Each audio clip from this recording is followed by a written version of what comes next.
Tentacle monsters. Oh, jeez, you had to do that. Great. We got to start off on a weird note here. Hi, Anyways, yeah, hello everyone. This is your Gaming Forever weekly news and gaming news and review for the week of April, ending on April 12th of 2013. It's been a while. Yeah, do apologize. Nothing for last week. I was ill. Anyways, this is Gamer Wolf, and as always, we have. I am Brandon Gary, aka Enigma 530.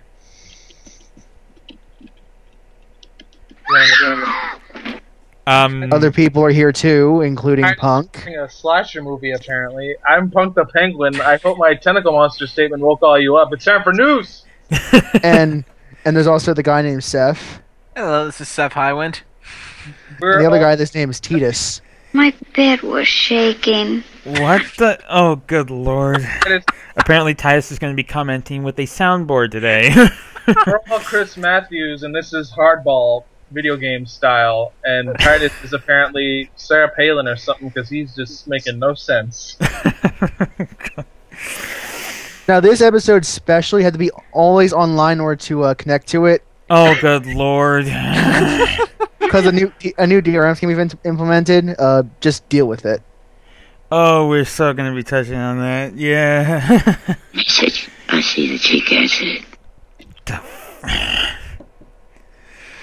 Captain Howdy said no. I mean, it's not a big deal. I mean, you use electricity for your vacuum cleaner, right? Oh my. I swear. Seriously, how they some of those reasons that guy Orth use gave. It's just you buy a phone without knowing if the mobile server is going to be good or not, right? wow, those. If there's anyone pretty much of this year that's given the most head desk material, it's friggin' Adam Orth, and we'll be getting to him. I don't know. Peter Moore is trying. Peter Moore is trying for the head desk position right now. He's doing his damn best to just crawl his way up the ranks. Yeah, that's going to be a high ladder to climb. I can definitely bet on that. No. Titus, we all know what you sound like. You can't use a soundboard like this. You're not Roger Ebert using a voice box over there. Really? Come on, too soon. Too soon. Okay, Roger Ebert, rest in peace. I liked Siskel better. Oh, God. What? They were both good, but it's just... Hola! Introduced ourselves. Yeah, you didn't miss much, Tigger. We have just started, and to start things off, I'm just going to lightly touch on some stories I did want to take to cover over for last week before I got pretty much knocked out due to illness. Starting off with the layouts that happened with High Moon Studios and Square Enix, and sadly we knew Square Enix. Sadly, we knew a lot of opinions about Square Enix as of late. Yeah, sadly we knew the Square Enix layoffs were coming after. What's up, yo? Their whole. Okay, gamer, continue. We knew Square Enix was going to get hit with layoffs after their pretty much big expectations for Hitman, Tomb Raider, and Sleeping Dogs. Aww. It's stupid. Yeah, they really overshot. I mean, seriously, Tomb Raider expected to sell 5 to 6 million. Hitman was supposed to sell 5 million. So a game that's that niche. I have Tomb Raider. To sell 5 million copies. I don't understand. I don't comprehend the logic. Yeah, their whole expected selling unit was just really. I know exactly why conceived. they did that too. I know exactly why, because the Eastern Division has not been pulling its weight as of late when it comes to Square Enix. Final Fantasy and other brands of the Eastern Division have not been doing as well as they'd hoped, especially in the Western Hemisphere of the world.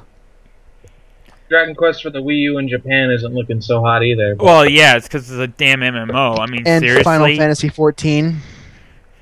Well, yeah, but Dragon Quest is better. That's another story. Yeah, but Final Fantasy 14 is an abomination.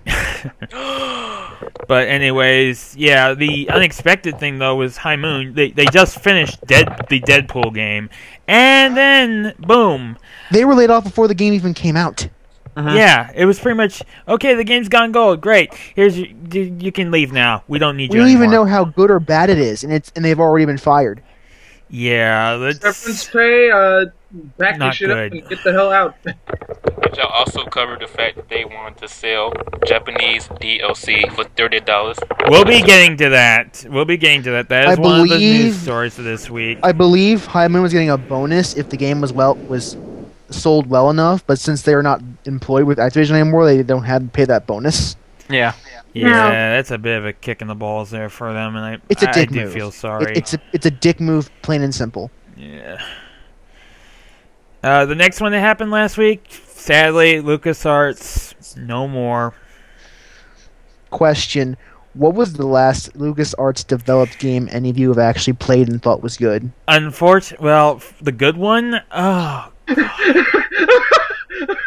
Excuse me while I take time to think about this. How long ago did it come out? How long ago was it until it came out? I like Star Wars Connect, but not for it being... Oh, God. Has it been over 10 years? Yeah, considering the fact that Curse of Monkey Island came back out in, 98, 99? You can just I feel sorry for the people who lost their jobs in their development studios, but let's be honest. No, we wait. didn't actually lose all that much. Well, there's always the possibility of a new Rogue Squadron game coming out, but... Keep in mind, Disney said they're going to use the LucasArts as a publishing firm. Yeah, it's going to be a publishing firm. Get some of those properties. Yeah, but what is the real disappointment is, I was really looking forward to 1313, and now it's in development limbo. I really just, it hurts, especially also with the Star Wars First Assault, which could have been the next Battlefront. Could have, but not very late. It hurts, but let's be honest, we weren't exactly expecting a whole lot out of LucasArts as of late. No, especially after the disaster that was fucking Connect. Ugh. Connect. God, I like all those copies to just burn and melt away. Fun fact, the dev team that made Connect Star Wars also made Walking Dead Survival Instinct. Yeah, Not I heard surprised. that. I noticed with all the coloring, it made perfect sense. Merle and Earl in a game. What could be better than that? Yeah, it can't save that game. We're shit. Having a game or having a musical number that's like 10 minutes Turns long. out the answer is quite a few things. Next one, id Software is also having their issues. Doom 4 is now officially in development hell, and Rage 2 has been officially canned. That's great. Not really. Last game id made was Rage, if I recall correctly. Yes. And that wasn't very well received. And before that, they made Doom 3, who, again, wasn't very well received. I quite enjoyed Doom 3. Yeah, Doom 3 is enjoyable generally only speaking, if you get they that did freaking get flashlight mediocre. mod on. Yeah, it did. So again, I feel bad for it, and since they are a technology powerhouse in the game industry, that is actually a bit of a shame. But on the game development front, we again weren't expecting a whole lot from them. Yeah, I'm keeping it real. I'm just trying to keep it real here. Oh yeah, I understand. And also worth to note that this Doom 4 is pretty much the joint project of id, Bethesda, and ZeniMax. Wait, repeat that. Duke what? Doom 4 was no, co-developed by it's Bethesda no, and ZeniMax. They're all working on this. They've basically just continued to rework it despite seemingly overwhelming odds. And due to Rage's failure, Rage 2 got canceled, and the teams of Rage and Doom got merged together. And ultimately, this word came down from the top: make something happen, or else. That is the best way to get something happening in your industry. Yeah, not the best way, but it's one way. We could argue business practices, the industry all day. We could spend a whole podcast on that alone. I'm just saying, they can make the worst game ever, and they can say, hey, you said do something. Not specifically. I'm not saying you're wrong. I'm saying that whole thing would take another hour as is. We take an hour just telling about how stupid that is. But anyways, gamer, I asked you to reiterate because I thought you said Duke Nukem is. No, not Duke Nukem. It's Doom. It's Doom. I'm here to kick ass and chew bubblegum. No. Yeah, Gearbox. Yeah, this next one from last week was very depressing. Telltale Games no longer making the King's Quest game, and it's been given back to Activision. Oh Fuck dear. What game? King's What Quest. game? Telltale was originally planning on doing a new King's Quest game. However, Telltale decided to say, you know what, we're going to step out of it.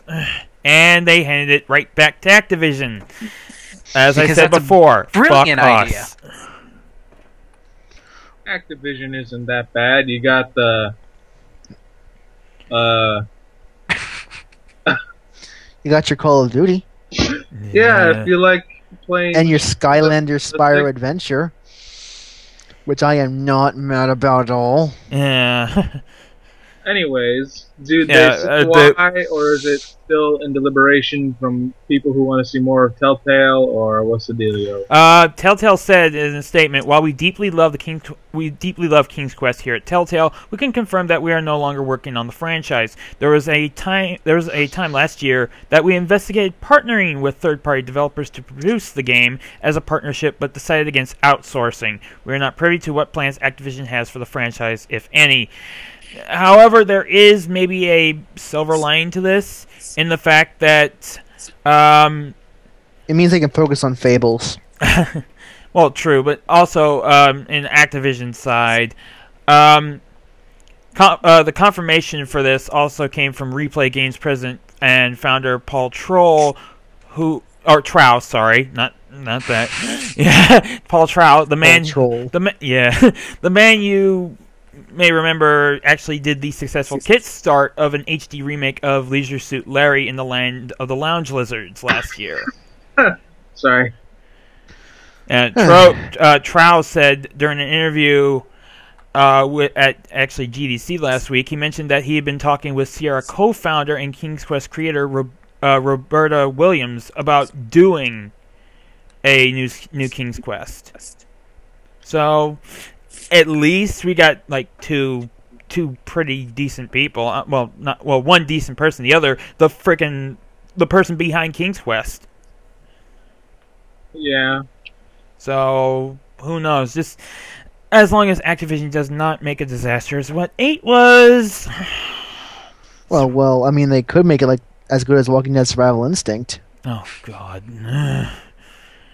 Anyways, I'd rather see a new Space Quest game than a King's Quest game. Anyways, next one, briefly touching, Chris Avallone confirmed to be on the Torment team.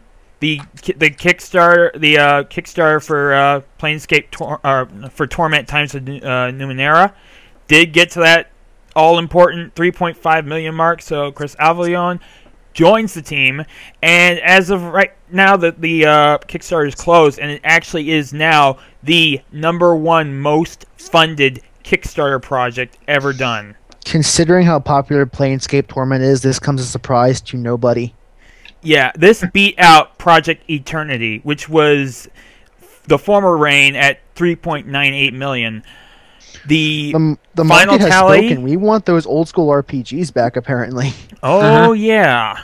Well, you brought up a lot of points as to why in that Skyrim article. If we can see the final tally that actually did it, yeah, over $4 million right there. That's a lot of money. That would buy a lot of cupcakes. Oh, yeah. We're going to fund the game, but we just got this craving. We saw a bakery nearby that just opened up, and they made the best cupcakes, let me tell you. They just look at all the people at the press conference when they're saying we're not going to make the game. They're like Oprah or something, where they're like, check on your seat. There's a dozen cupcakes. So, yeah, if you're really looking forward to Torment, definitely look forward to it. It's most likely going to be one friggin' epic game. And the last bit of news here real fast, Project X Zone finally got a North America release date, June 25th. Project what? Project X Zone. It is the crossover Mega Man thing to end all crossover Mega basically, Man. we got Namco, you got Sega, and you have Capcom. Which is great because that huge ass crossover. I know what you're talking about now.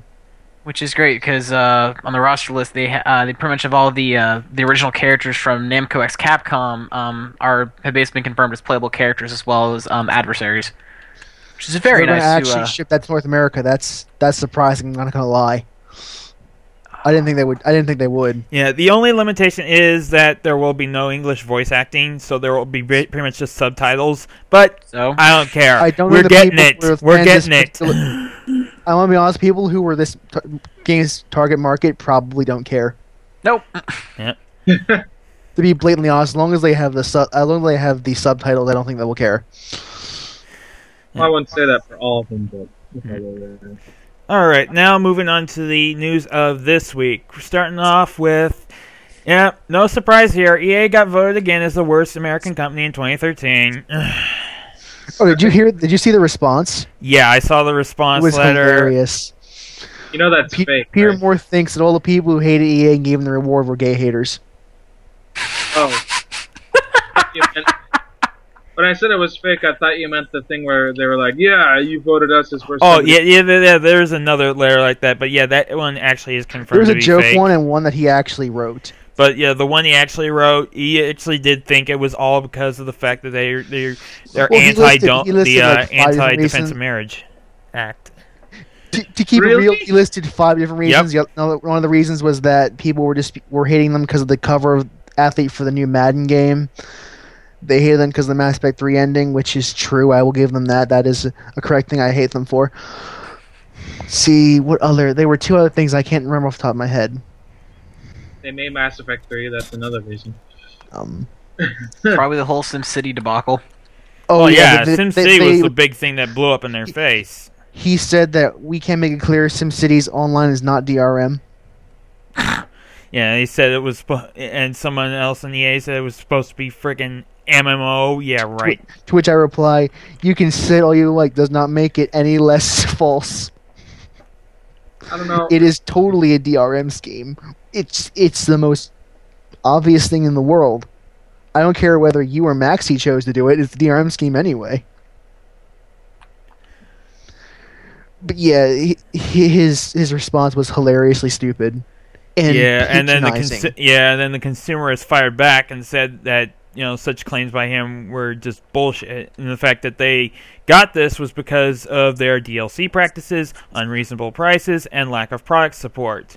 Although, again, to keep things real, EA is not the worst company. Oh no, it's Or- not. Right? It's not. Let's be honest. Their biggest sin is making bad video games. Biggest and- sin. The biggest sin is bad video games and also some and bad very, business very decisions. dirty, underhanded business decisions. And in the end, ineffective business decisions. Yeah. But they are not driving people out of their homes with false foreclosures or causing oil spills off the coast of of the nation. So, props for not being that shitty, EA. Yeah. Not as Like a big pity of prize saying- the award. You're not Bank of America, which I can say that's a positive thing. You never know, man. One day you may see EA and a little Peel's gonna So appear at the end of the it should logo. also, just despite knowing that they're not the worst, it shouldn't surprise anyone that they were voted the worst, since this was an internet poll. Yeah, it was an internet More poll. than any for other the big- demographic, gamers. Pretty much, yeah. That's the only big problem with this thing is the fact that this was just basically an internet poll. This wasn't like a total general poll of those both online and offline. So That's why I necessarily don't agree with it being, or I'm not particularly fond of it being voted worst company of the year because it It's seems the like a lot Golden of- Poo Award. yeah, Sure. pretty much. It's just a bunch of You're people not supposed to take it are- seriously. Well, no, I'm just saying people are like, yeah, EA got. There are some people who are, and Those it's like, people are morons. yeah, you can't type out EA is the worst company of the year on this little voting thing. With Anyone who took this seriously is an idiot. Sorry, I'm laughing because they do need to wake up. It's that, and this was their time to wake up. But since they're not going to, we might as well just laugh at them. Yeah. EA is going to put this below their logo outside of their main offices. Voted first company of the year. Yeah. Oh, But If don't they forget, actually did if that, you I'd hate laugh gay my ass people, off. You hate EA, and if you hate EA, you hate gay people. So, Seth, you hate gay people. You self-hate gay man. Now, I'll at least say this. There actually is somebody who's actually kind of standing up for EA and actually did make a statement this week. Dr. Greg Zishuk, one of the co-founders of BioWare. I read this. He did an interview with Game Industry International, and he talked about the being a part of BioWare, but also the experience with EA themselves. And he said this when he was asked about if he was completely happy with the EA acquisition. He said that pretty much he got this. He was happy to see the inner workings of how a big company worked because he never worked at one. But also it was the fact that they were actually able to get a lot of influence at high levels within EA, and at the end of the day, part of it for him was that he preferred working for a small creative team on something, but at the same time he didn't mind being in the giant complicated environment. That's great for him. Also when he was questioned about the if he ever felt that BioWare games were ever made to conform to some homogeneous EA standard with things like forced multiplayer, microtransactions, smartphone spin-offs, etc. Greg said that... He said no. Yeah, he said no. It. I definitely reject it, and I can explain too. The best analogy I use in a positive way is EA gives you enough rope to hang yourself. See, the thing with that is, if that is true, that means he's basically fessed up to some really shitty game design. Yeah, that's and it's the his, sad and part. it's his and his company's fault, and that actually makes it worse. That is. Yeah, which begs the question: BioWare is dead. Who is the real person that fucked up with the Mass Effect 3 ending? Either way, it just cements the fact that BioWare is dead. Yeah. The BioWare that's that you all sad. know and love is dead and will never come back. I can imagine just a bunch of BioWare fans clinging to an imaginary coffin and go, "No, Mama, please, I love you." Like, my circle of friends have accepted the fact that BioWare is dead and we've moved on right by now, so that's no big deal for us, but some people are still in denial. I never liked BioWare, so if you like it, it's sad. I I need played to go it. back and play the Baldur's Gate games. Yes. I had them on GOG, I just Yeah. haven't played them. I need to get them on GOG. I don't know. BioWare still bugs me with their faces. I Only can't- $6 a piece. It's worth it from what I've heard. So, Gamer, what do you got next besides EA's also getting a little bit of a smackdown studio-wise. EA Montreal faces more layoffs, rumored studio closure as well. EA Mobile in Montreal faces 200 to 250 employee layoffs with more to come, a source with connections to EA Mobile told Gamasutra, and the studio will gradually become completely shut down. EA confirmed the layoffs but suggested that that number that was given is too high and there are no plans to close EA Montreal. On the other hand, these guys make mobile games, obviously, so this won't affect us in any these way. are the mobile. Yeah, these are the mobile guys. These are the guys that brought like some alright mobile games. I mean, I got a couple of these games on my iPod, and it's like they're good time wasters. But again, it's layoffs, people losing their jobs. That just means more people are sucks. competing in the game space, and that's really bad for people who are looking for a job in this industry. Yeah. Wow, EA. First you have a guy from a company you bought basically not bash your company only because of some contract, but then bash it awkwardly and subtly, and now you're laying off people in Montreal with work. What is with all developers in Montreal? Who knows? Have you noticed that?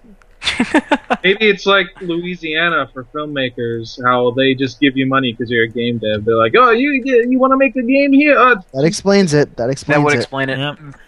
Montreal probably has like Before we tax leave, incentives before and we whatnot. leave the EA cluster, I have one thing I want to talk about, which is the Nissan Leaf DLC for SimCity. Oh God. What? Seth, do you know about this? No. Wait, There was a DLC for SimCity. It was a free DLC. It was a Nissan Leaf electric car charge station. And once you buy it, the people in your city start getting Nissan Leaf electric cars, and it provides free happiness at absolutely no cost to your resources. Yeah, I'm sorry. I'm the kind of mayor who would say anyone who's caught with a Nissan Leaf would be tried and executed on the spot. But it's a free charge station that provides instant happiness to everyone who uses it and everyone who's in the same area, and it takes no resources and it has no waste. Really couldn't care less. As a petrol head, the Nissan Leaf is the embodiment of sin and debauchery. So wait, what's this? You mean the fact this isn't a blatant advertisement in the Sim City? Yeah, it's totally free advertisement. No, that bothers me too. It's just more of my car side comes out with that sort of statement. But it's instant happiness. Just got a Nissan Leaf power station. I don't know why. And the funny thing is, if you put it in, it has a huge ass Nissan logo that you can see from even the biggest, the highest view. Oh my god, that's pathetic. God damn. That is really pathetic. Yeah, Richard, you are It's so instant right happiness at no cost to your resources. Right, but if you talk to people who actually own a Leaf, they will tell you nothing but bad things about the damn car. Keep in mind that the cheapest version of that car is $20,000, and people will randomly have access to the car, so that you can have these poor-ass people with $20,000 cars. Not to mention the additional grand you have to basically spend to get a charging station built inside your house to charge your car for 13 hours to get up to a full battery. Yep. That sounds... Yeah, that's Instant happiness, though. Instant happiness, my ass. You want the Nissan Leaf, don't you? Because SimCity says it's instant happiness at no cost to you. Well, what are they gonna say? This is a terrible car, but buy it anyways? No, but this is the God point where you're damn. not even you don't care about my opinion that much. You're not even gonna make a conceivable lie, a believable lie. Oh, so... Like you could at very least have like you need to have one coal factory to power the charge station or something stupid like that. Something that's Dang. little compared to other things in the game, but not so little that it's not believable. See, I borrowed my Still, cousin's to play SimCity, and I was pretty mad that I couldn't put kids in toxic waste and make them mutants. Oh, I saw a YouTube clip of someone break the game. They got the best city possible, just making a bunch of high rises and nothing else. Jeez. But Like the best city is the bunch of high-rise apartment buildings. I Anyways, think we've milked all we can from SimCity. yeah. Has already made Moving- good jokes about it. Question: SimCity? SimCity. if all you need for the best city is a bunch of high-rise apartments, what exactly are you simulating? New York. Can we even call it New Jersey. Sim City anymore? Because it's a city, but what the fuck are you simulating? New York. No, even New York has restaurants and shit. All this was is nothing but high rises. No grocery stores. No. Wait, no. It's simple. It's simulating Tiny Tower in the most extreme way possible. The small world after all. Never mind. Anyways, next up, a little bit of disaster happened this week to Ubisoft. Ubisoft had to disable Uplay due to a game-stealing hack that enabled some people to get Far Cry 3 Blood Dragon way before it was supposed to be released. Before it was even formally announced. True that too. It was announced as an April Fool's joke, and then people found the hack version of the game before it was actually officially announced. Yeah. What happened was, by explanation by Michael McKinnison, a security advisor at AVG, a potentially malicious executable file was basically used into Uplay in order to modify a locally installed file that tricks the Uplay platform into providing a download link for details for the game. And obtaining this pretty much not only unlocked Blood Dragon, but also unlocked like pretty much every game on the Uplay platform. Every game on the Uplay store. Wow. That I is. think these people were in Moscow, if I recall correctly. Yeah, this was done in Russia. And yeah. Other Russia makes you a badass hacker. We got nothing else. Apparently. But yeah, because of this, Ubisoft had to pull Uplay down. Though they didn't pull it off completely, they shut down the store, but they made sure to keep the any online services for like matchmaking and all that kind of stuff still available. So that's good. props to them that they actually didn't take Uplay That's nice of completely them. down. But still, this is a totally dickish move, and this is just gonna reinforce DRM because of the fact that guess what? Your DRM doesn't do shit. We just got through it. Oh yeah, guess what? We're just gonna up it. It's a total lose-lose situation here. And people will pay those people to break through the DRM again and again. It happens. Hold on a sec. What the problem with the call? What? Huh? Everybody can hear. Oh crap. Enigma's net must be down. Hopefully he can get back. Yeah. Sadly, Enigma's having a bit of net issues. So hopefully he'll be able to get back in soon enough. But yeah, again, this is the worst. This is one of the worst things that just can make DRM even more of a mess. I think it does that by itself just fine. Well, yeah, true enough, but still, I mean, you don't want to. This is just. It's pretty much, how would I put it? It's along the lines of adding gasoline to an already lit fire. You're just gonna make it even worse. To probably the point that it's just gonna just blaze out of control. Yeah. And that's there he goes.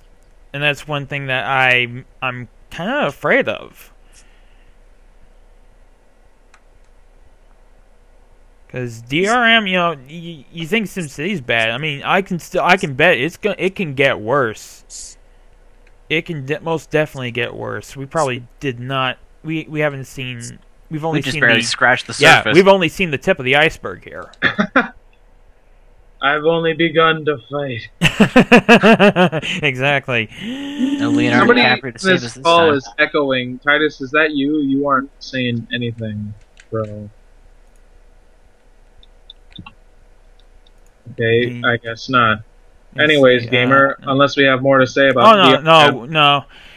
It's just, again, it's sad that people decided to do this. I mean, come on, it's going to be like a $15 game, and you can't either wait till it's actually released, or for that matter, just you can't really afford it that much. That's a little bit bad, and also it's bad also on Ubisoft in the fact that they actually had this already on their platform in the first place. If this game's not supposed to be ready until the end of this month, why is it up there in the first place? No idea. It was honestly just asking to be hacked or something. Yeah, it was pretty much. It was in a way, it was kind of a little bit of a taunt. Well, not exactly taunt. It's just basically like dangling a stick in front of a hungry lion. Okay, that lion's going to go after you.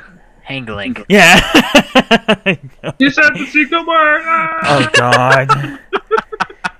Yeah. Just wait. Hangling's going to be accepted in the next Merriam-Webster's dictionary. Look on Urban Dictionary right now. Hangling. Oh God, no. I might have to do that to the next round of the thing I'm doing on GF. Just mention the word hangling and see how many people get it. Great, look what I started. Anyways, next up. Yes. As we've talked about in the beginning, Adam Orth, the infamous Deal With It guy, who was on Twitter basically trying to defend the possibility of the next Xbox console being always on, has officially left the company. Thought we were gonna wait for Enigma and stall with. Oh yeah, well, could. I was about to say, didn't Microsoft already announce that all of the rumors that people have been filing in about that are false? They've constantly said that basically they've given pretty much the usual industry statement. Microsoft does not make comments about rumors or speculation. But in this case, it just Adam Orth basically defending the possibility of the next Xbox being always on Twitter. It just sparked a friggin' wildfire, and he pretty much got thrashed with a bunch of angry comments, tweets, posts, and just it pretty much came to the point where, first of all, Microsoft had to step in and said, "We are aware of the comments made by an employee on Twitter. This person is not a spokesperson for Microsoft, and his personal views are not reflective of those of the company." And now we get this official, not official statement, but a statement by two sources have confirmed that Adam Orth is no longer with Microsoft at all. Well, Zeph, do you have anything to say about this? Not, I mean, I'm not really, because most people know on GF I'm not much of a Microsoft guy, just pure in fact. But I mean, I don't know. It's not really surprising that Microsoft would pull this kind of stunt to deny all claims. I mean, all we can really do now is wait till a proper game conference when they actually announce the console to acknowledge the fact if these rumors are indeed true or not. Yeah. But it would behove Microsoft to hopefully not do that fact, because if their next console was always online, they'd be alienating a lot of their clientele and fans. Hold on a sec, we got a message. Oh, okay, we got Enigma back. Sorry, that's my fault. It's on my end. Don't worry about that. Don't worry about that. Anyways, any comments about the Adam Orth being leaving Microsoft? A jackass? Yeah, the jackass, exactly. I call him funny before myself. All I can say about that is that I don't understand what he thought he was doing with that. I don't understand where he thought that was going to go. Well, you never. I know, will. he made some completely just what the fuck statements. And it's just like, wow, you're really not helping yourself, buddy. You're kind of more just shooting both your feet than your hands, false equivalences your legs. and logical fallacies. It wasn't even funny either. The joke wasn't even funny, even if it was a joke, which I'm dubious of. See, I gotta say something right here. As a owner of a company, I'm not saying that I own a company, or as somebody high in the business, I should say, he's not doing on Microsoft on the same thing. You should be somewhat self-aware as to what kind of impact your Twitter says. You're not some schmuck with like 2 followers, your mom and your dad, or your girlfriend and your dog or something that you made your Twitter account for. You are high up, basically, in a business, which gamers want to say video games are art, but you are big in a business, so people will pay attention to what you say, and that whole views don't reflect the company don't really matter, because people will still have some kind of vendetta against you, because and here's the thing, even if Microsoft's new console isn't always online, which the rumors say it probably is, but if it isn't, that statement makes no sense. It makes literally no sense. He's defending the game by doing it in a really stupid-ass way, saying, "Can you guys just deal with it?" Well, he obviously doesn't be like that. And if we're going to talk about the Microsoft console possibly being always online, because that's just these 2 stories are linked. So follow me through this logic. Let's assume, for the sake of argument, that for every Xbox 360 that was sold, a new Xbox will be sold as well. It's not going to happen. Let's assume that for the sake of argument. Mm-hmm. Do you think that Microsoft will have enough server space to host every single Xbox? Highly doubt it. That would be a show to see if it were possible. Yeah, if it were possible, it would be just, wow, showing your power there, Microsoft. But no, it's not going to happen. It's going to result in just another friggin' disaster. They had problems with Windows Update when everyone was doing it at the same time. Oh, that's just bad. So I don't expect them to have enough server space to do always online. So I just don't think it's going to happen. If they do it, they're idiots. And Microsoft isn't that stupid. I hope not. Yeah, I'm praying that they've taken major notes with the failures of both Diablo 3 and SimCity. It's just, don't do it. Don't do it unless you have the big freaking server muscle to actually handle so goddamn many people at once. I mean, I'm a Sony boy, so I'm going to get a PlayStation 4 probably anyway, but I would rather have some good competition. Well, I would like to have some good competition at least. Because I would feel bad for the Microsoft people if their console was that shitty. Well, there is a little bit to help your argument there, Enigma, as new rumors have gone around that there will be possibly 2 models and prices of the next Xbox. According to various posts and hints, we only have to wait till May 21st to actually finally get the announcement from Microsoft themselves. But what they're saying is that It's believed that the new Xbox will require a constant online connection only to function for just entertainment purposes. So basically, movies and TV. I will put my disc in, and it will play the game no matter whether it's online or not.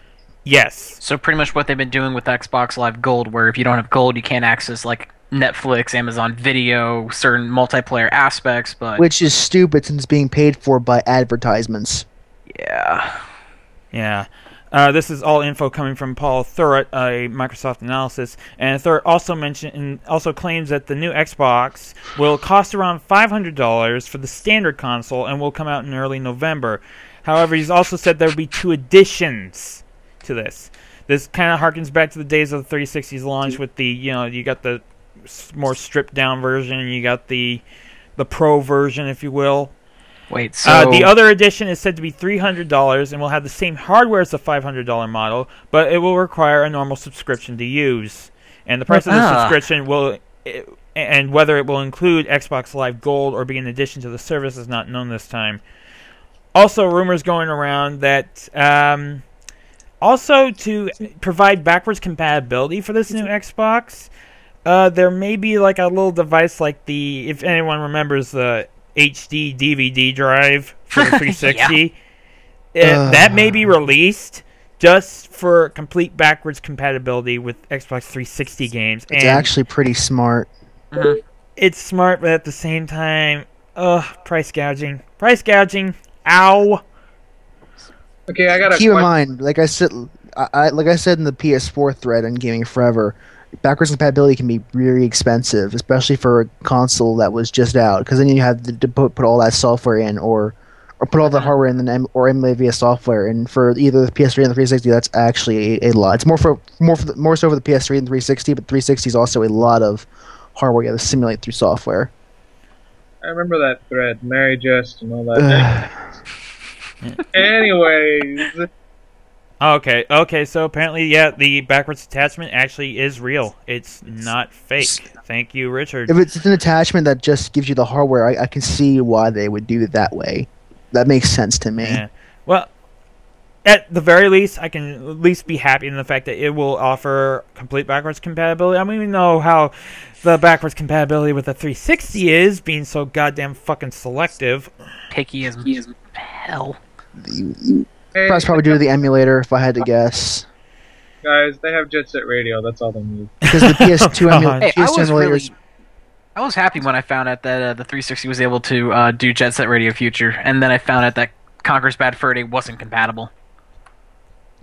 That's probably due to the emulator, because even PS2 emulators nowadays are very finicky with which games they will work for and which they won't. So if they were doing it via emulation instead of just putting the software in there, I could understand why it would be selective. Yeah. Mm-hmm. Well, I have a question for the people watching, if they are watching still. What do you guys feel about Mr. Funny Book Boy over here saying just deal with it? What would you have said in his place? I think the hashtag deal with it was like the straw that broke the camel's back. Like if he had just left that hashtag out, it would have been equally as stupid, but it would have been a lot more palatable. Mm-hmm. Yeah, it most likely wouldn't have it just started up the huge just flaming that he pretty much got roasted. That's basically asking for it at that point. At that point, you've made yourself a target. And then I throw this out. Do you think they paid him to look like an idiot? It's like, hey, Adam Orthy, I'm going to buy a PS4. Deal with it. That's what I wonder, is if they just... Yeah, I think maybe some people actually did do that. It's like, screw you, I'm going to Sony. There's this rumor going around that our next console is going to be always online, and Adam's going to be like, okay, that's not really true. Okay, but here's what we're going to do. We're going to pay you to say that it is on Twitter, and then to tell the fans to suck it up, and then do it however you want to do it. I'm not going to do that. I don't It's get why $1 people million chance. I don't get why companies insist that always online for things. It just doesn't make sense, because some people flat out don't have internet, like mine, as you can tell from right now, isn't quite reliable. And others is you had to trust them to hold up their end of the bargain too. Because if you're asking me to be always online, like you're not. crap! You just went robot there, Enigma. You still there? Well, I just have to tell you guys, you know, I would love to do that as an owner of a company to just pay people to say stupid shit all the time. Wait, did the call drop? No, we No. lost Brandon again. Okay, well, I gotta say that I can see why people were so mad at him for what he said. At the same time, I personally just found it hilarious, and it was more of just why didn't Back you... on the topic of paying someone, I can honestly just imagine them being like Slugworth and Willy Wonka, just staying up to the employee, like, I'll give you 10,000 of these if you make these stupid comments. Think about it. It's enough money to feed both you and your family for a lifetime, Mr. Bucket. Oh God! Oh my God! Microsoft's just like, no, we're gonna give you $1 million advance, it's gonna be great. The next day, he goes, deal with it! And then they give him a high five and his money. And then when he receives all this internet drama, probably crying himself to sleep because a lot of people take the internet seriously. I don't know why. Well, Like, the next day going, you're fired. He's like, but you pay me? No. Just take the severance pay. Go. You didn't hear us on our everlasting gobstopper comment. Oh God! Well, with that, the only thing I can say is just, you know, it's a saying that's going around. It's just, you know, the internet is forever. So watch what the hell you frickin' say, because it's not going to be able to be going away anytime soon, or anything you even post will go away anytime soon. Anyways, next up, Deep Silver made a little bit of a comment. Deep Silver is the guys that now have control over the Metro series and Saints Row, and they say that they are better than EA, Activision, or Ubisoft. In a statement that COO Geoff Mulligan told Game Informer, he said that we're a small guerrilla tactics company. People say, oh, you acquired Volition and Metro, you're going to be a AAA publisher. What separates us from a AAA publisher is that I don't really have a desire to be a AAA publisher. I actually think we're better than the Activisions, EAs, and Ubisofts of the world. People say, what do you mean? They are valued at $3 billion. I say the difference is that we make money. He said that while his last statement was in jest, Mulligan actually does believe that Deep Silver's wise financial behavior is what sets it apart from EA, Activision, and Ubisoft. Huh. So yeah, they're calling out EA, Activision, and Ubisoft, and the fact that, you know, they're kind of losing money while they themselves are actually making money. Sorry. And also in the fact that, you know, they don't want to be like friggin' EA or Activision, like be just like big friggin' huge. No, they want to stay focused. And, you know, honestly, that's a good thing. Though at the same time, you know, you guys are the guys that did Dead Island, and that didn't exactly go very well.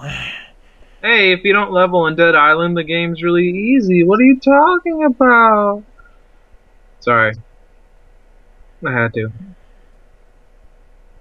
It's okay. But, you know, at least, you know, I definitely see what he's meaning, though, in the fact that, you know, Deep Silver doesn't have a board of directors. They don't have, like, some friggin' supervising people watching over every goddamn move they make. And they're actually able to do, you know, what they want and make sure that they don't make the missteps that EA or Activision have made. So, you know, good for them. And I do hope that, you know, from what I've seen of Metro Last Light, it looks freaking awesome. Saints Row 4, though, looks like a freaking clusterfuck, though. But it's probably going to be a fun clusterfuck. I mean, honestly, they're bringing in superpowers now for Saints Row 4. What the fuck? They're remembering in President Colbert. Because they... Oh, yeah, we got Enigma back again. They apparently marketed the Saints Flow that appeared in Saints Row the Third during that really bad DLC. Dubstep guns. Oh, good lord, no. A lot of people have talked about the new Saints Row. They tell me it just looks like DLC. Really? Mm-mm. Well, That's what a lot of people have told me. What their thoughts about it were. Well, it's not. It's confirmed. It is actually Saints Row 4. I mean, we all knew, but they said it has the look of a DLC expansion. True. It doesn't look like the graphics have upped that much, but if the engine works, that's fine. I mean, some companies stick with the same engine for like a while before they decide to up the graphics and all that. Again, what if it's not broke, don't fix it. Makes me laugh. But Enigma, what are your thoughts of Deep Silver's statement that they're better than Activision, EA, and Ubisoft? It's not really hard to be better than any of those. Any statement like that, I become a little skeptical personally. But considering they listed EA and Activision and that, they're probably better. I don't know about Ubisoft. I actually kind of like Ubisoft. Well, it's just in the fact that they pretty much just said that they don't have plans to be a giant organization. They don't want to have a board of directors that are just picking and choosing their every move on their games. I can see where they're coming from, even if I don't agree. I see anyone calling themselves the best is a fool. But that's marketing spiel. Ow. Yeah. I think personally, when you say that, you're kind of picking the worst of the worst. It's like Adam Sandler looking at Kevin James and Ron Schneider and saying, "I'm not those guys." Or saying, "I now pronounce you Chuck and Larry." Oh God. If you guys, Gamer Wolf, you're not on Skype. I was gonna say, if you guys take a moment to look at my Skype, that's my face. Oh no, I'm on Skype. I'm just put on Do Not Disturb so I don't get any outside noises. Any notifications. But what the hell? It'll be like that, bro. Oh God. That is not your picture. Also, I was on the phone with my Faja, so I was actually away. No worries. No Dude, worries. Hollis, what the hell, man? Yeah, my friends were over, and they're the one making the noises over the mic. You need to stop bringing people over, Titus. But anyway. Anyway, story. Stop using my pictures. Okay. Anyways, next up. Bad news for Darkstalkers fans. Capcom has officially said that Darkstalkers opening sales are a full-on failure. However, Capcom's senior VP, Christian Svensson, has said that they are not giving up. They are disappointed in the opening sales, but they do want to continue Darkstalkers. So one of their plans already is to give a quick shot in the arm via some more marketing and promotion. Wait, the new Darkstalkers came out? No, it's the on the Xbox Live and PlayStation Network. There's a Darkstalkers Resurrection. Yeah, Darkstalkers Resurrection, which has Darkstalkers 1 and Darkstalkers 3. I did not know about this until now. That could be a reason why it's not selling. Yeah. People don't Titus, really know you're supposed about to it. tell me about these things. People don't buy what they're not aware of. But yeah, even Svensson said that their promotion for the game was total shit. They haven't done anything, so they want to fix that as fast as possible in order to get this onto the to get at least on those bestseller lists, because as of right now, it's not on the best-selling PlayStation Network games, and it's not even on the best-selling Xbox Live games. So, to be fair, with the trying to be the best on the PSN, it's kind of hard when they promote the hell out of their. You can download all these brand new titles for X amount of money. Considering I feel like what Mass Effect's been like in the top list for like the last weeks now. Oh God, really? Jeez. Well, wait a minute. Is that what 3 or 1? God, I don't remember, because all I know is between that and Assassin's Creed 3 have been top right now ever since people voted as Assassin's Creed 3 was like the best PSN game to download whenever they were having their special Game of the Year sales or their voting privileges and stuff. Wow. That's... Well, I have a quick thing to ask. Hey, Rock, how do you feel about Adam Orth getting fired? Or Arthur? I don't know if he's got anything really to say about it. Well, I asked the whole live stream chat, and, he's now in the chat, so I thought it'd be relevant to ask. Speaking of Capcom, did you guys take a gander at the footage of the beta gameplay of the canned Mega Man X first-person shooter. Oh, we'll be That getting was, that. We'll be touching on that in just a bit. Trust me on that one. But this story reinforces another thing that Capcom has said, that the novelty of fighting game re-releases is starting to wear off. After Because they've been oversaturating the market, like Activision did with Guitar Hero. Yeah, Svensson again, he said that, sadly, I think we've probably run the course of feasible titles here, given the drop-off we've seen in sales with each new introduction. It seems the novelty of such projects is wearing off, even within just the fighting game community, based upon the sales data of our last two launches.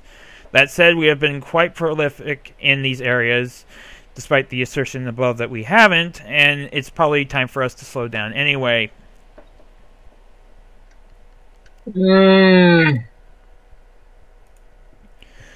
So yeah, I do agree with you on that, Tyus. I mean, it always happens. If you oversaturate the market, it's going to slow down because people just start getting a little bit tired of it.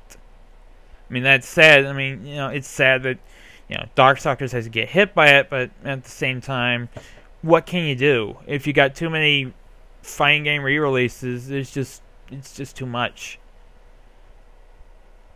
Well, that isn't entirely true. Look at really bad action movies. They're still being made. No, that's movies for you. That's the movie-going audience. I mean, the movie-going audience hasn't exactly been that great with their choices. See how friggin' Michael Bay's gotten so much goddamn popularity. Even despite Speaking his of Michael Bay, shitty. no, I'm just kidding. Yeah, no, let's not go with that. He Stay bought away from the schlock director. Stay away. He bought EA and made Mass Effect 4 all about boobs and explosions, kids. Oh God. Actually, I would like to see that. As a DLC. No. No, game. No.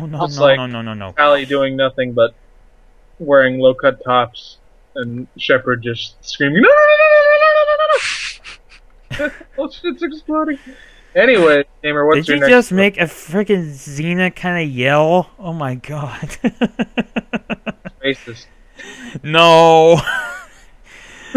Anyways, alright, next up, some good news in the way of Namco Bandai, in the fact that the VP of Marketing in an interview at their Gamers Day press conference last week said that their main focus is always going to be with the gaming community.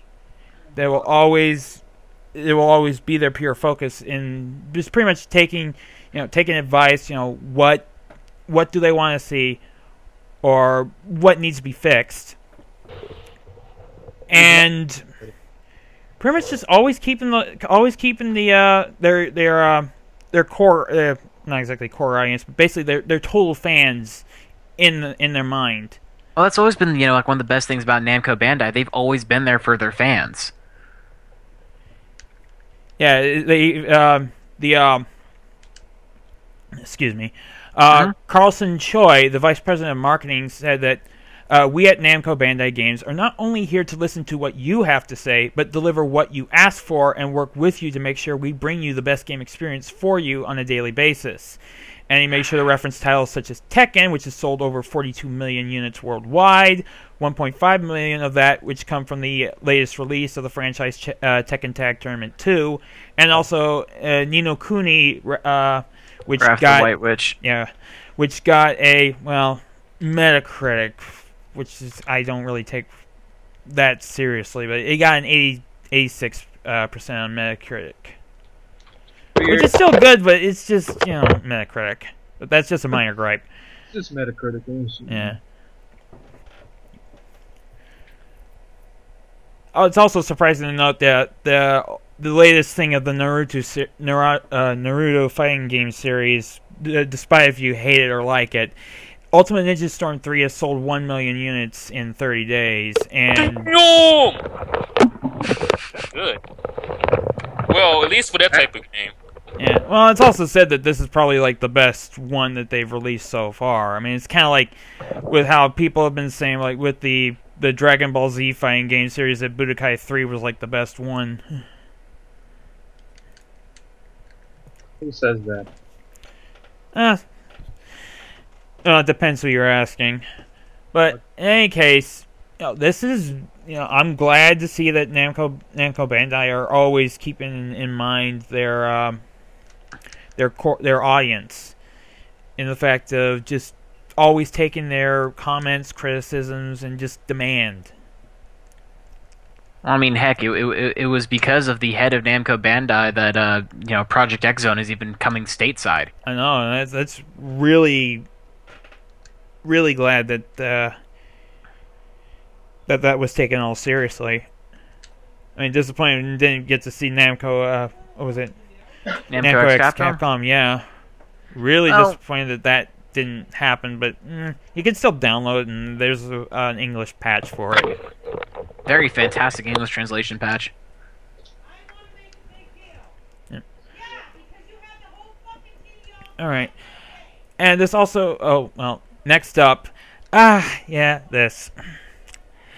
Square Enix has now also decided to jump into the bandwagon of, hey, let's ding the consumer a little bit more. There's a Japanese language pack for Tomb Raider, and this is for the Steam edition only, and it costs $30. Yeah. Yeah, this is... I remember reading about that. I'm thinking to myself, I can understand, charging maybe between $3 to $5 for a Japanese language option, but 30? Like, I would expect extra weapons, new tunes to discover. Not trying to defend him or anything, but I heard that the Japanese release got released early, and it was supposed to go for $80, but it only sold for $50. So I'm guessing they're trying to cover up the extra 30 by taking the Japanese voice language out and putting it in as DLC, whereas it's like, oh, you want this in your own language? You pay $30, real price. Yeah, that is true. Yeah, Tomb Raider actually does currently cost $50 on Steam, and with that $30 language pack, yeah, it is $80. This is just bad. I mean, really, Square, you're really gonna start doing this? I mean, come on. It should be an option, either right off the bat or just a free downloadable. You don't need to charge the Japanese gaming community that wants to enjoy the game in their own language just $30. It's pretty low. Well, you do know that $30 is not a lot compared to. Oh yeah, I know it's not a lot, but still, it's nickel and diming. It's nickel and diming for just something that's like should be just convenience. Yeah, sure. You're getting money hungry. That's not good. I'm really hoping that this is the only time that they're gonna do it. Sorry about that. It's My just mic the failed. years taught me anything, gamer. It's to never say never. So, Apparently. I don't know, I think what he did at the Anne Frank Memorial was worse than... Oh god, let's not talk about frickin' Bieber, please don't. Oh, I hit my head against the desk so many times when I read that stupid story. Anyway, next up.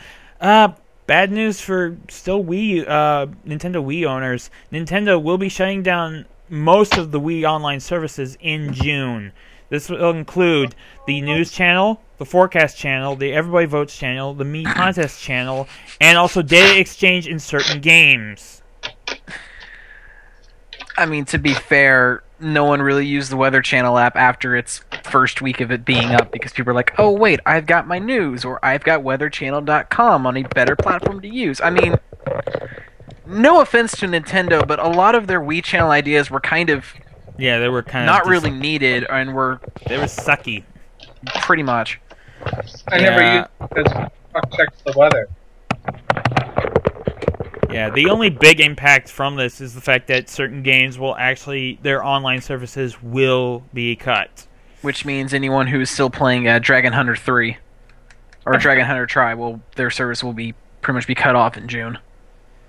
If they haven't picked up 3 Ultimate yet. Yeah, sadly. Or Pokemon Battle Revolution if they haven't picked up Pokemon. The only things that will still continue on the Wii though will be the Wii Shop channel, of course, Good. and the today's accomplishment message board. What? Yeah, apparently there was a today's accomplishment message board kind of thing. I don't know the specifics because I've never even used it. I never even heard of it until now, so I was just like.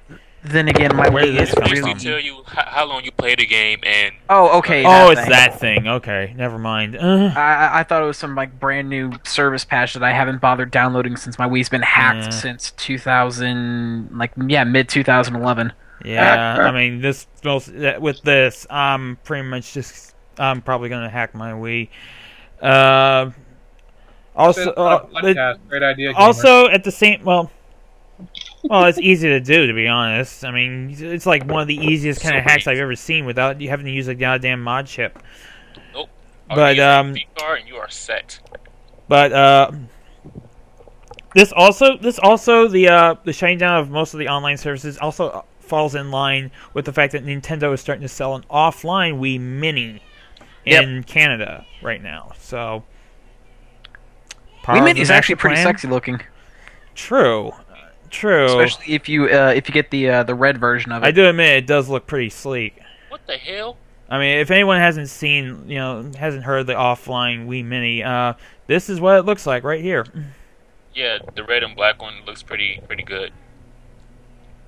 Do you guys want to know what I'm reading on Facebook? Oh, Shoot! Nigerian husband is raped by his 6 wives and dies. What's that got to do with gaming, though? Exactly. Yeah, moving on. Dotto, is that trying to say? Back with Nintendo. Nintendo also put up their current list of upcoming third-party games coming to the Wii U. Starting with, of course, Injustice: Gods Among Us on the 16th. The upcoming Rayman Legends demo in late April. Resident Evil Revelations May 21st, along with Fast and Furious Showdown. Cash in. Sniper Elite V2, Lego Batman 2, Mutant Mudds Deluxe. The big one, though, is right here. Tom Clancy's Splinter Cell Blacklist will be coming onto the Wii U August 20th. So that is a big announcement coming out from Ubisoft, and the fact that they are going to, they're at least deciding, we're going to support we're definitely going to give Wii U owners this upcoming game here.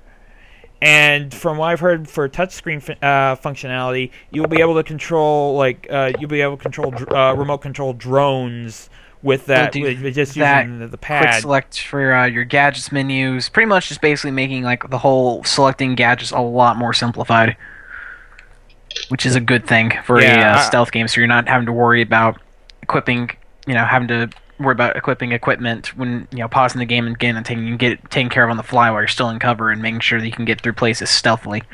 Yeah, that's the reason why when it comes to like these multi-platform ports, I mean, yeah, it's multi-platform. The Wii U's not going to get the exclusive version of that, but they get that exclusive functionality that just makes the game just a lot more friendlier in the way of just you don't have to like constantly bring up like a pause screen or whatever just to select what equipment you want to use or where you want to send something towards. So yeah, very, very good to see that Splinter Cell Blacklist will be coming onto the Wii U.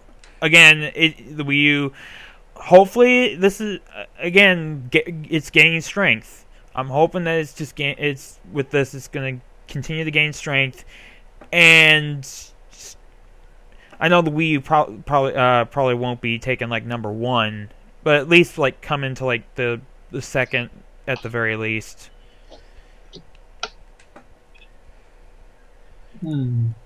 Next up, the Tales of Symphonia producer actually made some comments on Symphonia's success, along with also some comments about the Wii U as well. During Namco Bandai Games' Manhattan press conference last week, where they showed off stuff like Armored Core Verdict Day and Dark Souls 2, which, Dark Souls 2 confirmed. Wait, new Armored Core game? Yep, Armored Core Verdict Day. Woohoo!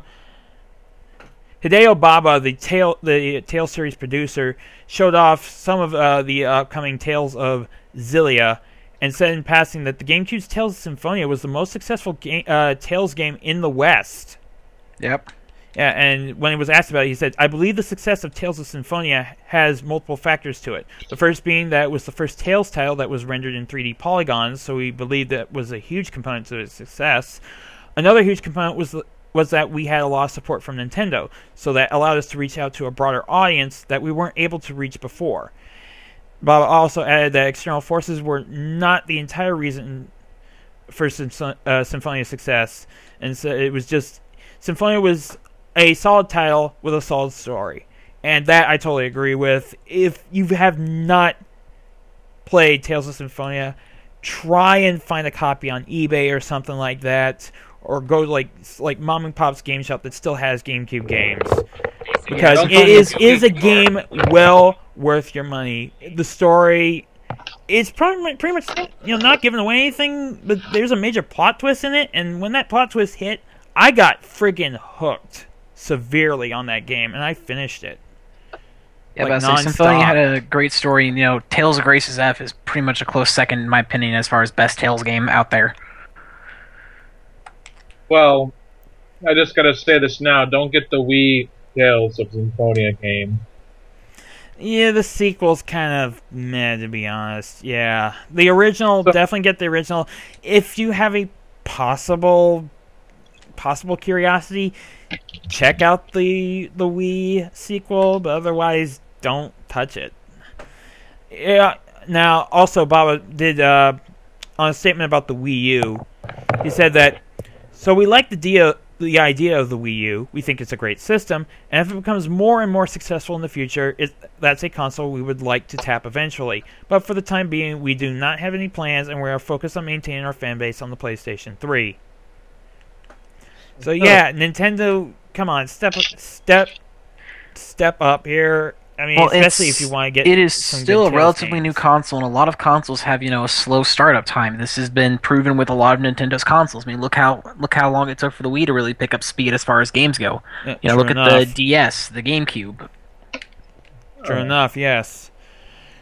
And again, this is also going to be reiterating when the PS4 and the new Xbox come along. I mean, if they do not have that strong launch start, shit happens.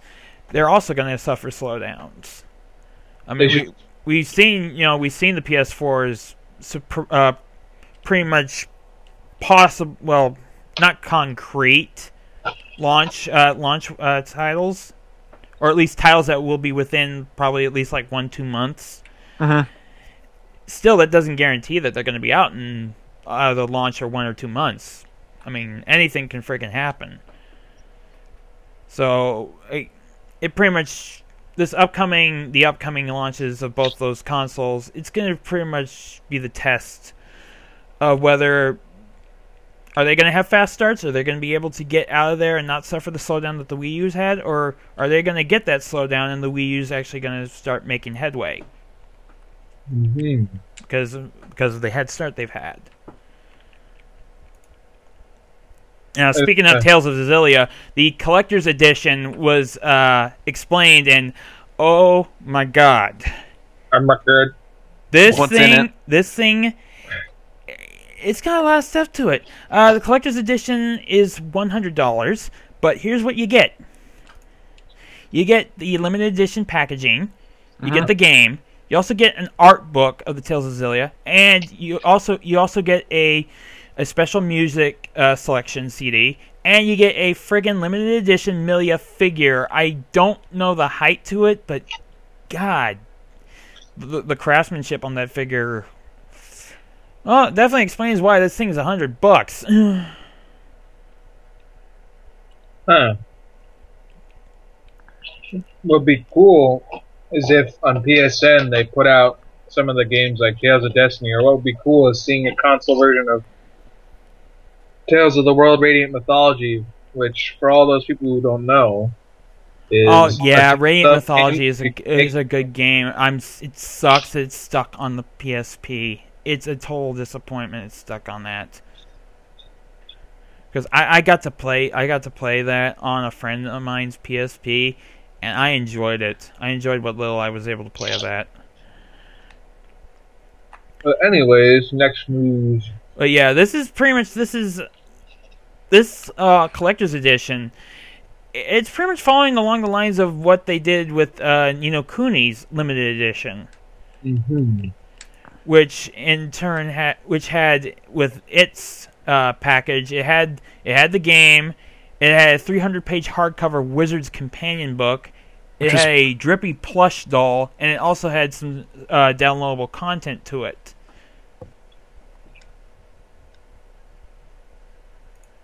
Oh. So maybe one of the things that's like really going at Namco Bandai really wants to do is just make these collector's editions just so worth the money. That's good though. Oh yeah, it's very good, and in fact, you don't get like just plain junk. I mean, this is real good stuff.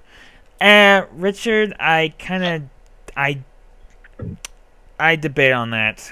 Ni no Kuni is, from what I've played of it, Ni no Kuni is a pretty damn good RPG.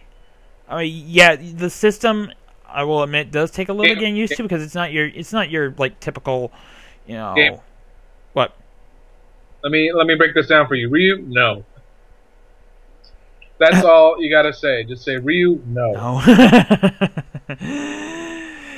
Anyways, moving on. Big announcement that came out this week was Batman Arkham's Origins being announced as the next game in the Arkham series. Yep. The release date has been confirmed to be October 25th of this year, and Rocksteady is not going to be doing this one. It will actually be held by Warner Brothers Montreal. Interesting. Sure. Yeah. However, the team is also going to be receiving the assistance of Eric Holmes as a creative designer, and he was known for working on such titles as Prototype, the original one. I don't think he worked on the sequel, thank God. And Incredible Hulk Ultimate Destruction. What was wrong with the sequel?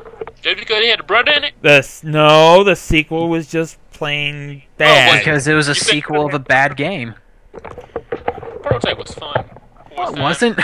Prototype was okay, but it was not it wasn't something you could like sit down and like play like that also means 6 that hours of. Ultimate Destruction was not fun. All three of those games are the same thing with different characters. Well, okay, what else do we got new about the new Batman Arkham game? Well, most likely Holmes will be bringing his open world expertise to the project. Okay. As for the game itself, no details were exactly given other than the game being set before the events of Arkham City, which will have Batman fight new villains for the first time, including the first revealed Deathstroke. Okay. Now, however, this is not the only Batman game that's actually being worked on. There's also a Batman game that's going to be coming out for the Vita and 3DS called Batman Arkham Origins Blackgate, and this is actually being done by Armature Studios, the production design team that's made up of the guys behind Metroid Prime from Retro Studios. Ooh. This is Blackgate is going to be a 2.5D game that will be of a Metroidvania style, and that already piques my interest because no matter what people say about like some of the Castlevanias, I like the Metroid style. I like having to just search for every little nook for all the hidden items and that just to upgrade the character. That sounds really awesome, and I might pick that up. I don't know how I'm supposed to feel, but well, it's pretty much another Batman Arkham game, and as long as WB Montreal doesn't mess things up, it's gonna pretty much be a hit, along with Batman Arkham Asylum and Batman Arkham City. I'm just hoping they keep the voice act, well, at least the voice actor of Batman the same, because I like having the fact that the voice actor that did Batman in the animated series is the voice actor in these games. He's also the same voice actor in Injustice. and one from Armor. Okay, then that actually gives promise that they're going to stick with them. Now, about Armature, though, there was something that was revealed.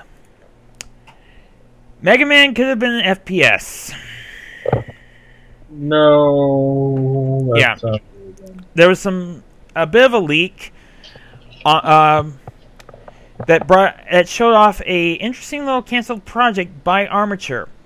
They were actually working with Capcom and Inafune to create a Mega Man X first-person shooter. The canceled game called Maverick Hunter was a reimagining of the X series in the way you take the role of X as he hunted down Maverick Reploids in the FPS. The game still had X's dash and wall climbing abilities, along with the ability to absorb energy and powers from foes. Though this last feature was a bit more violent, as you could really just rip apart the robots. Even though it was more violent, it was actually going to stay true to Inafune's original idea for the X universe being a much darker and more serious tone than the original Mega Man series. Which it was. Right, the X series was indeed a bit darker, but the thing was, the canceled game was actually going to bring to light what Inafune originally wanted to do, but couldn't due to SNES limitations.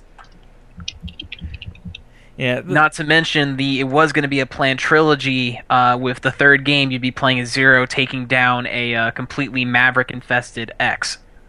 Which will be sad face. Which would have been amazing, which would have made the climax between X and Zero a lot more intense than it was in X5.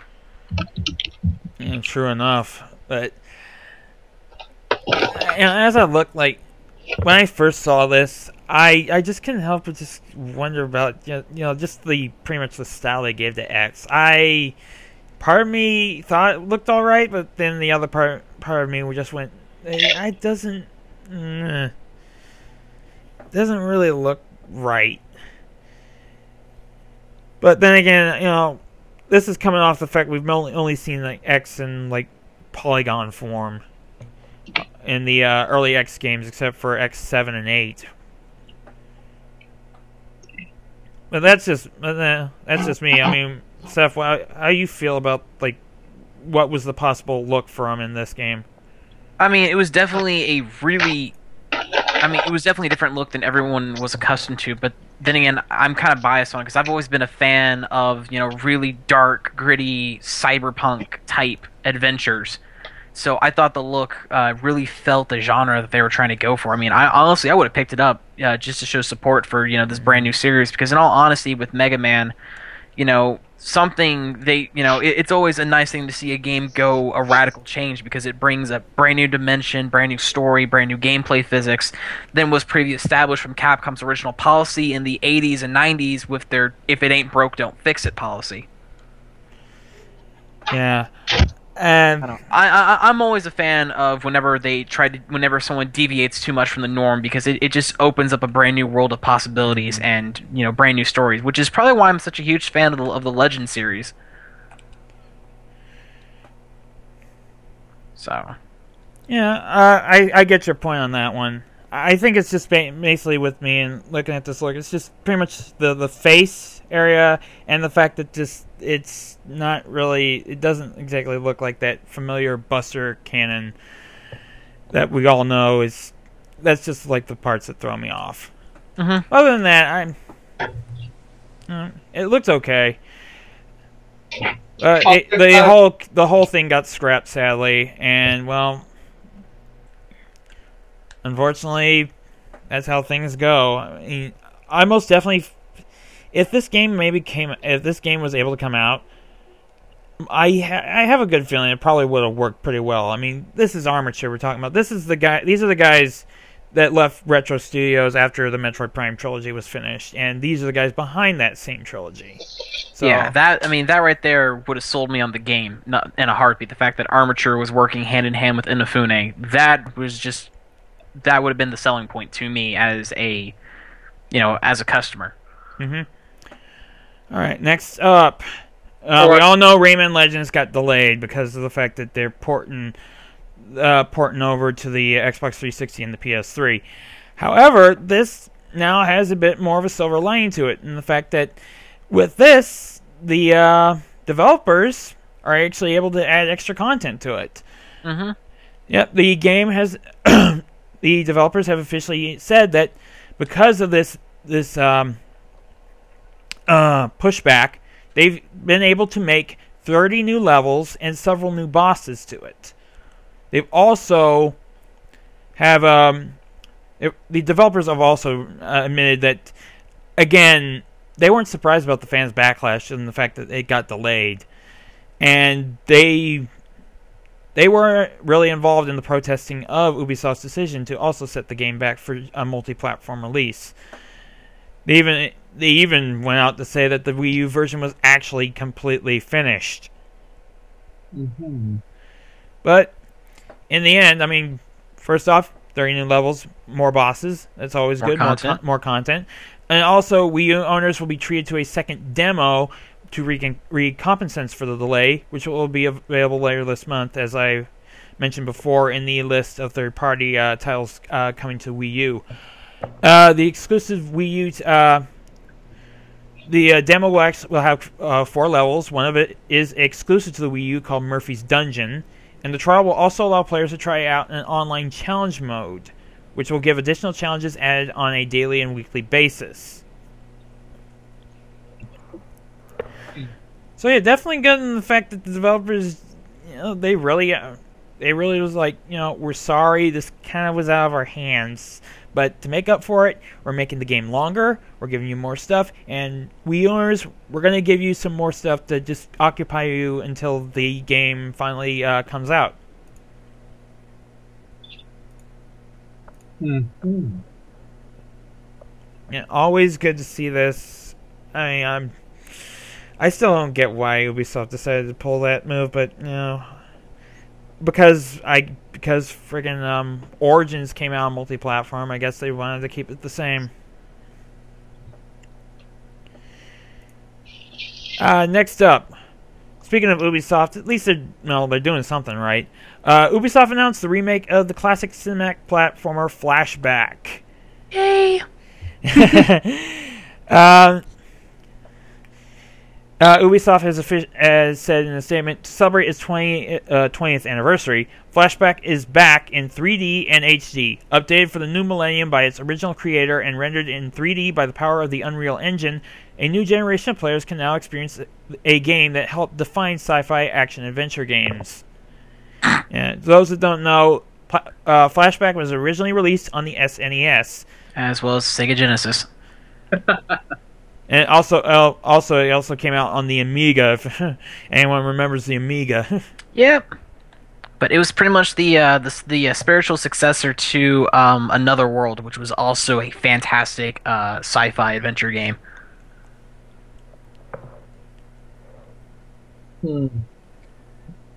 Yeah, the trailer shown. People go silent when I mention really old game titles that no one remembers nowadays. It's like, oh yeah, that one. Steph's off his medication again. Oh god. Oh, you think that's weird? How about talking about really old TV shows that nobody watches? Or books nobody reads? You think that's bad? I got a whole story for you, friend. Anyway, there is a trailer for it. And from what I've seen of the trailer, it pretty looks like they're doing the remake very well, and they're keeping it faithful. And they're not like adding a whole bunch of stuff that doesn't belong there. Still, I love their description that it's the original thing that brought like sci-fi and cyberpunk into like the limelight. When technically that would be Snatcher from Hideo Kojima back out in Japan, as well as the Sega CD release in America. Mm-hmm. Oh, Kojima, he ain't nobody. Now, it is to note that there is no release date as of yet for Flashback. So, unfortunately, but it's at least confirmed to be a Xbox Live and PlayStation Network downloadable title. With probably a Steam release coming out later in the year. Yeah, most likely. But the way that just now stuff coming from the Xbox Live is just starting to slowly trickle into Steam. And I know I'm gonna be picking up Dust as soon as it gets on Steam, so I can actually play it on Likewise. PC instead of just using the 360. Lastly, for Kenji Inafune's new project called Soul Sacrifice is going to have its first demo coming onto the PlayStation Network this coming week. As in, well, this week, actually, since today's Sunday. Oh. Yeah, on April 16th, the demo will actually will be out on the PlayStation Network, and the demo will have will start near or near the beginning of the narrative, as you're waiting to be sacrificed by a ruthless mage. Uh-oh. That doesn't sound good. Yeah, for those that don't know about Soul Sacrifice, of course, being done by Kenji Inafune, aka the creator of Mega Man, who left Capcom. And pretty much Soul Sacrifice, nothing much has been actually mentioned about the storyline except in the fact that, well, Oh, it's going to be on the Vita. No. Oh, wait, really? Yeah. It's okay, a Vita never mind. only Scratch title. that. Ugh. So yeah, okay, Vita then. I thought it was. It didn't. I thought it was PS3. Well, that. You got my hopes up, damn it. I'm sorry. Yeah, this is a Vita only title, sadly. So, if you're actually one of the few that have a Vita, download it, check it out. I mean, the monster designs, the pictures that have been shown about the monster designs, definitely creative, and definitely creepy in some aspects. Other than that, though,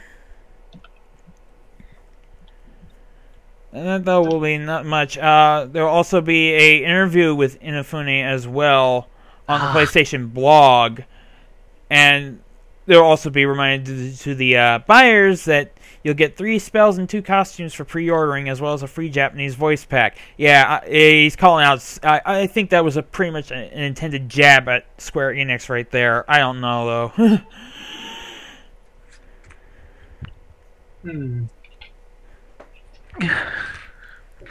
I don't know. I'm not entirely sure if it was a jab, but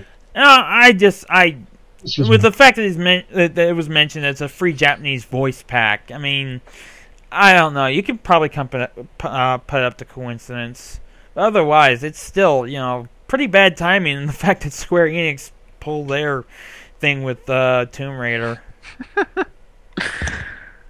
Oh, thank you, Bruce. Bruce Wayne. No. Sorry. A friend of mine who joined GF recently, which I haven't seen or talked to in a while, just sent me a message. So, getting things taken care of and stuff. Cool. Well, that does it for all that there is to report for this week. Any final comments? Seth? Not that I can think of right now. Okay, thank you, Seth. You have been a wonderful comment. I gotta say about the Mega Man, I am not a big fan of the look, but I gotta say it's better than bad box art Mega Man, and I would have to have seen where it went in the games. I don't know about Zero killing X at the end. I kind of like the Mega Man Zero a little too much. That's just... Well, the thing is, though, with that, it would have more tied in well with the Mega Man Zero games that were released on the Game Boy Advance. Yep. Not to mention, it would have actually made the whole prophecies, dedicated in Mega Man X2 and X3, that eventually X would kill Zero or Zero would kill X, that they kind of dropped after X5. It's like, oh, those prophecies we made? No! Just forget about them. Just pretend like they don't exist, because clearly we've completely forgot all about it. Just shrug. Just pay no attention to them, yeah. Continuity. Who needs it? Star Wars. Oh, God. Yeah, tell that to those that actually worked on Force Unleashed. Oh, my God. Talk about fucking with the damn timeline. Anyways, well, I guess that's it for this week. Sadly, again, Enigma had connection problems. Hopefully his connection problems will be fixed next week. Mm-hmm. Until then, we will catch you all later. Hope you guys enjoyed the show, and I'm off to go watch Game of Thrones. Okay. Oh, jeez, I forgot. Did that already kick off its third season, or is it starting now? No, it started 2 weeks ago. So Oh, okay, that's okay. The third episode. Okay, well, still, there you go, third season right there. Catch you all next week. Keep it classy, GF.